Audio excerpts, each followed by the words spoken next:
सबसे पहले हम जो रसखान है उनके जीवन परिचय के बारे में हम चर्चा करेंगे। रसखान का जो जन्म है वो 1548 में माना जाता है।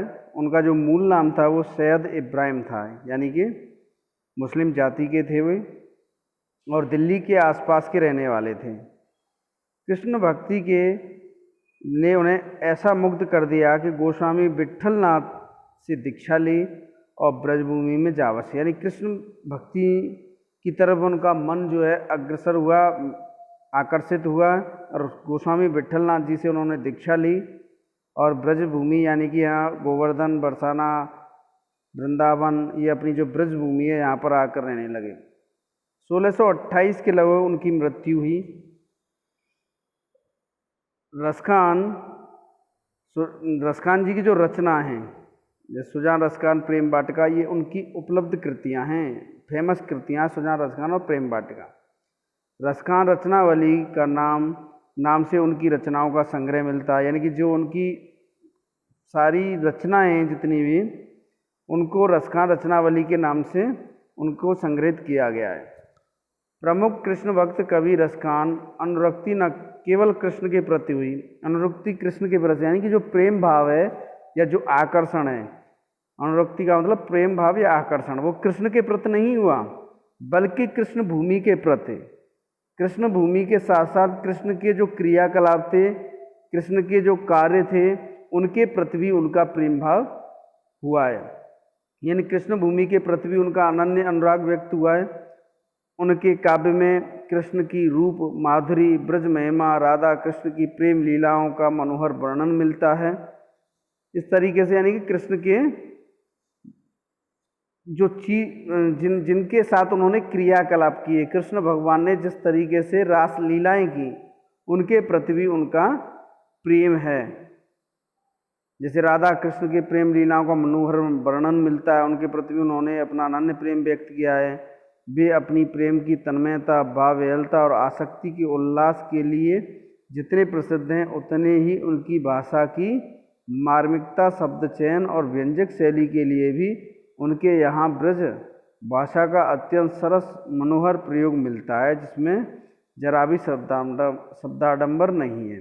यानी कि उन्होंने जो ब्रज भाषा का अत्यंत सरल और मनोरम प्रयोग, मन को अच्छा लगने वाला प्रयोग किया है, मन को भाने वाला अच्छा प्रयोग किया है, यानी फालतू के शब्दों का आडंबर उन्होंने प्रस्तुत नहीं किया है, सीधे सरल शब्दों में अपनी बात व्यक्त करने का उन्होंने कार्य किया। यहाँ पर जो संकलित दो है, यानी यहाँ पर जो संकलित पहले और दूसरे जो सवैया है, उसमें कृष्ण और कृष्ण के प्रति कवि का अनन्य समर्पण भाव व्यक्त हुआ है। यानी कि जो पहला दूसरा जो सवैया है उनका, ज़्यादातर रसखान की जो रचना है वो सवे दोहे, सवे छंद में हुई हैं, सवैया पर उनका अधिकार रहा है। तो पहले और दूसरे में कृष्ण के प्रति जो कवि का अनन्य समर्पण है वो देखा है, कृष्ण और कृष्ण के भूमि। भाई ये फालतू के तुम लोग मत चलाओ इस पे, ठीक है, केवल मुझे ही चलाने दो, मार्कर या हाइलाइटर। तीसरे छंद में कृष्ण के रूप सौंदर्य के प्रति गोपियों की उस मुग्धता का भी चित्रण है। तीसरे में कृष्ण के प्रति रूप, सौंदर्य और कृष्ण की गोपियाँ जो हैं, गोपियों के साथ जो प्रेम भाव है उसका भी चित्रण है, जिसमें कृष्ण स्वयं का रूप धारण कर लेना चाहती हैं। यानी कि वो क्या कर रही हैं, कृष्ण के रूप को धारण करने की बात करती हैं। तीसरे में कृष्ण के रूप के प्रति जो उनका प्रेम भाव है और कृष्ण का रूप धरने की बात करती हैं गोपियाँ। चौथा जो छंद है उसमें कृष्ण की मुरली की धुन और उनकी मुस्कान की अचूक प्रभाव, गोपियों की व्यवस्था का वर्णन है। यानी कि चौथे छंद में क्या बात कही है उन्होंने, कृष्ण की मुरली की जो धुन है, यानी कृष्ण जब बांसुरी बजाता है, उस बांसुरी से किस प्रकार से वो अपने आप पर काबू नहीं रख पाती और कृष्ण के प्रति खिंची चली जाती हैं, कृष्ण के पास आ जाती हैं, उन्हें पता ही नहीं रहता कि हम कहाँ जा रहे हैं। यानी कि वो उस मुरली की मोह मधुर तान में इतनी तल्लीन हो जाती हैं कि उन्हें होश ही नहीं रहता कि हम क्या कर रहे हैं और क्या कहाँ पर जा रहे हैं। तो उसके बारे में, और मुस्कान के अचूक प्रभाव है, यानी कि और कृष्ण की जो मुस्कान है वो किस तरीके से हमें परेशान करती है। गोपियाँ कहती हैं कि वो उसकी मुस्कान, जब वो मुस्कुराता है तो उस पर हम जो है अपना आपा खो देते हैं, उस पर इतना आसक्त हो जाते हैं, उस पर इतना प्रेम हम वर्णन करते हैं कि हम आपा नहीं रख पाते अपने व्यवहार में, तो हम उसकी तरफ, उसकी मुस्कान की तरफ आकर्षित हो जाते हैं। तो ये इस पाठ में वर्णन किया गया है। तो सबसे पहला जो सवैया है उसकी हम चर्चा करेंगे आज। सबसे पहले क्या कह रहे हैं, मानस हो तो वही रस खानो, बसो ब्रज गोकुल गांव के ग्वारन। यानी कि वो क्या कह रहे हैं, गोपियाँ क्या कह रही हैं कि मानस हो तो वही रसखान, यानी मानस, मानस माने मनुष्य।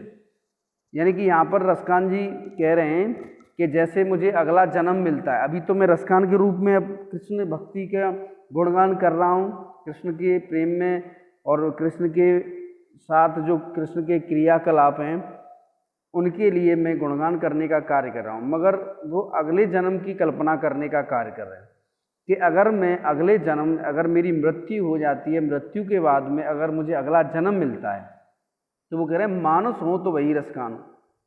तो मानुष यानी मनुष्य के रूप में, रसखान जी कहते हैं कि मुझे मनुष्य के रूप में अगर बसूं, यानी कि मनुष्य के रूप में अगर मैं जन्म लूं तो मैं बसूं ब्रज गोकुल गांव के ग्वारन। तो मैं बसूं यानी कि रहना चाहता हूं कहाँ पर, ब्रज में, ब्रज के गोकुल गांव के ग्वारन माने ग्वालों के साथ।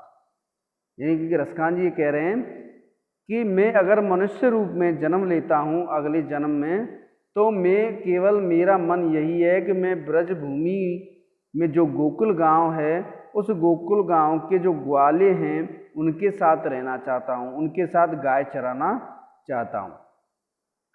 भाई ये मान जाओ, फिर मुझे क्या फ़ायदा, मैं फिर पता कर लूँगा कौन कर रहा है और मैं रिमूव कर दूँगा उसे। तो ये डिस्टर्ब मत किया करो, केवल अर्थ देखो।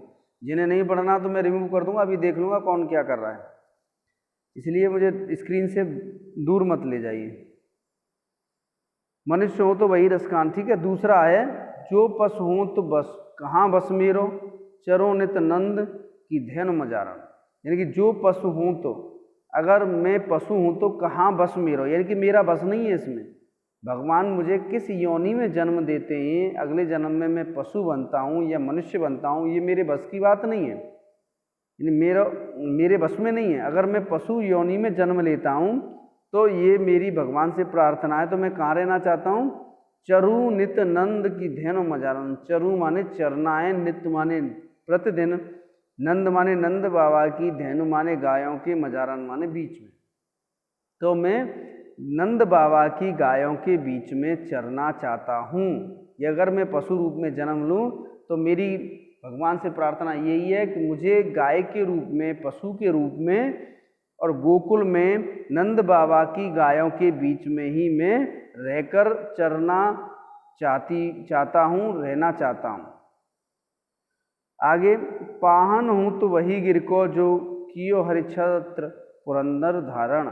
पाहन यानी कि पत्थर, पत्थर हूँ तो क्या कह रहे हैं, अगर मैं पत्थर के रूप में जन्म लूँ तो वही गिर को, वही गिर को मतलब उसी गिर का, उसी पहाड़ का, जो कियो, जो किया यानी कि जो किया, हरिछत्र पुरंदर धारण। हरिछत्र यानी कि भगवान ने छत्र माने छाते के रूप में, पुरंदर धारण यानी कि समुद्र, जो इंद्र है, इंद्र के प्रकोप के समय, और भगवान श्री कृष्ण ने जिसको छत्र के रूप में धारण किया, उसी गोवर्धन पर्वत का पत्थर बनना चाहता हूँ।